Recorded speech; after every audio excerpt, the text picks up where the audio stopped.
So the second Dragon Ball Z Broly movie, yeah, not one of my favorites at all. And even though the end of the movie doesn't really make much sense, which is the Family Kamehameha, the Family Kamehameha looks cool. Having Goku working with not just Gohan, but his younger son Goten to fire a triple Kamehameha at Broly just is an awesome visual, without question. But what really happened here? Because when you watch the movie in the context of what Dragon Ball has explained to us, and in the context of what happens in the body of the film, it really makes no sense. So on this edition of Dragon Ball Mysteries, we're going to try to unravel the puzzle that is the end of Dragon Ball Z Movie 10, and try to unravel it all.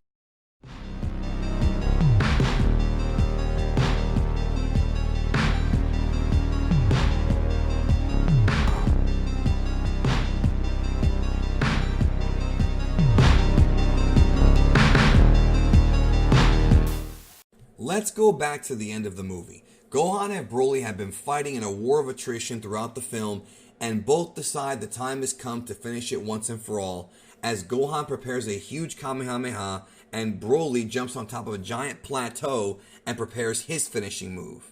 Broly's gigantic green ball of death is too much for Gohan, and as it begins to push Gohan's Kamehameha further towards him, Goten, Gohan's little brother, realizing that his older brother may be at the brink of death, dashes in and prepares to fire his Kamehameha to even the score. But they quickly realize that it's not enough and that they need more power. And then something very strange happens.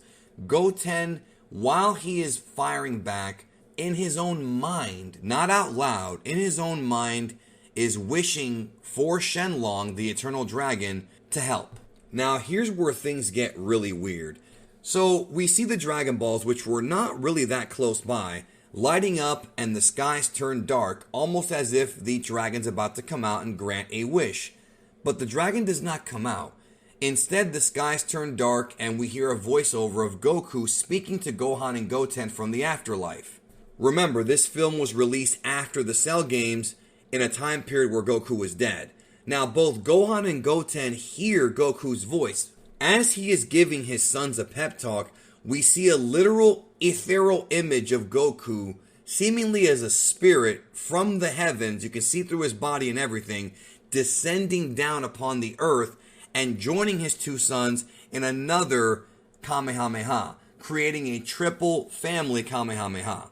Goten remarks that he believes that Shenlong brought Goku there, even though we never saw the dragon come out of the Dragon Balls. We never even had Goten properly ask the dragon for a wish, and Goku didn't really come back to life. He just appeared as a spirit of sorts. We know, based on every piece of data prior to the release of this film, both in movies and in the anime and the manga, that the way that a wish is granted with the Dragon Balls is you gather them together, then you summon the dragon, then you ask the dragon to grant your wish. You don't wish directly to the Dragon Balls. So already a lot of this makes no sense. Now, when I was younger, I always assumed that what was going on here was that the writers of this film were basically sort of giving an homage, a tribute, a throwback to the end of the Cell games. Because during the final battle in the Cell games between Gohan and Super Perfect Cell, we see an image of Goku appear behind Gohan after Goku was already dead. Now, this image that appears behind Gohan in the father-son Kamehameha is not actually Goku, because we know that Goku's physical body was destroyed and that his spiritual body was in the afterlife with Kaiosama. So it wasn't actually Goku himself who appeared behind Gohan. It was Goku symbolically passing his spirit down to Gohan, granting Gohan the will to succeed and the will for victory without Goku actually being there. But Goku is still talking to Gohan telepathically from the afterlife, encouraging him, telling him to believe in himself and to realize that he's actually a lot stronger than even he realized that he was. So I thought that this entire thing was kind of the same thing, where it's Goku passing his spirit down to now Gohan and Goten to come up with the willpower to finally defeat Broly. But that simply cannot be the case, even though I would love it to be that, because then it would make sense. That's not what happens here. A monkey wrench is thrown completely into the mix when Broly actually witnesses Goku appearing there. He remarks and says the word Kakarot, which means that Broly sees Goku. Even though it may be a spirit, even though it may be symbolic, Broly sees Kakarot. Now understand that there is a possibility that maybe Broly was just seeing Goten, because earlier in the film he thought that Goten was Kakarot. For some reason he thought that Goku had become a kid again. I mean, sorry bro, you were about, 3 years early on that one, right? This ain't GT. So I guess that is a possibility, but it's left up to the imagination here purposely, I think, because the way he reacts almost seems more like he's reacting to Goku appearing than Goten. As they are there struggling with Broly, Goku is still giving Gohan and Goten words of encouragement, telling them to use more of their power because it's not enough.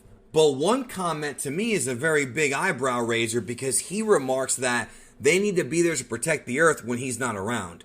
So why would Goku say that if he was actually there? Obviously he wasn't going to stick around, but it almost once again goes to the point that it's not really Goku, it's a spirit body. And maybe Broly can just see the spirit body and it's not really just in Gohan and Goten's heads? Some would say, well, maybe Goku's using his 1 day back that he got from Baba to help Gohan and Goten, because this movie was produced before the episodes aired where Goku would use his 1 day back during the World Tournament in the Buu Saga. But there's no sign of Baba anywhere, and why would Goku leave right away? Again, these are just things that don't really match up. And Trunks tries to pull a John Stockton with the assist and fails, just like his father did against Cell. But Goku urges Gohan and Goten to go full power. They do. The Family Kamehameha hits Broly, destroys Broly's Ki Blast and his barrier on the process of that, and sends Broly into a star, or into the sun itself, where we witness a very violent end to Broly, where it's almost like his heart is directly ripped out of his chest. I mean, it looks like it is, and there's green blood everywhere, and that's the end of Broly, at least until they would clone him in the next movie, and here we go again. Now, once the camera pans back to Earth, we see the Dragon Balls dissipate and scatter around the planet again, almost as if a wish was granted. But there was no dragon. What the hell happened here? And even Gohan himself is flabbergasted, because even he's like, well, father, you really did come down. Or did he? And how did it happen? So the narrator steps in to close out the film by asking, what was that image of Goku? Was it a miracle by the Dragon Balls? Or was it just a momentary apparition that is something nobody can tell? Which, to me, if I'm being blunt here, what they're really telling us is that the writers that wrote this movie wanted to make a cool ending, but they wanted it to be purposely ambiguous, even though it makes no sense. There's a lot of logic holes here based on the rules established in the Dragon Ball universe that are broken for this finale. So I guess the best way to describe it is that we're just supposed to believe that a miracle happened here, and that the dragon somehow was able to grant a wish from inside the Dragon Balls. None of this really makes any sense, and in many ways is lazy writing, but it's supposed to be mysterious on purpose, and thus I leave it to you. Let me know if you have any theories on what you think happened here to where it makes sense. I've thought about this for like 20 years, and it just makes no sense at all unless you literally bend the rules of how everything works in the Dragon Ball universe. And yes, I know it's a movie. Please don't comment it's non-canon, because that's so uncreative. Just give me something. Let's use our brains here. It's such a non-answer. Just because something is non-canonical does not mean it's supposed to not make any sense. I mean, things can still make sense, and the other Dragon Ball movies make sense within the confines of the universe, but this one breaks the rules. What do you think? If you enjoyed this, check out some other videos I have that are similar to this one, and thank you once again for joining me on another Dragon Ball Mystery.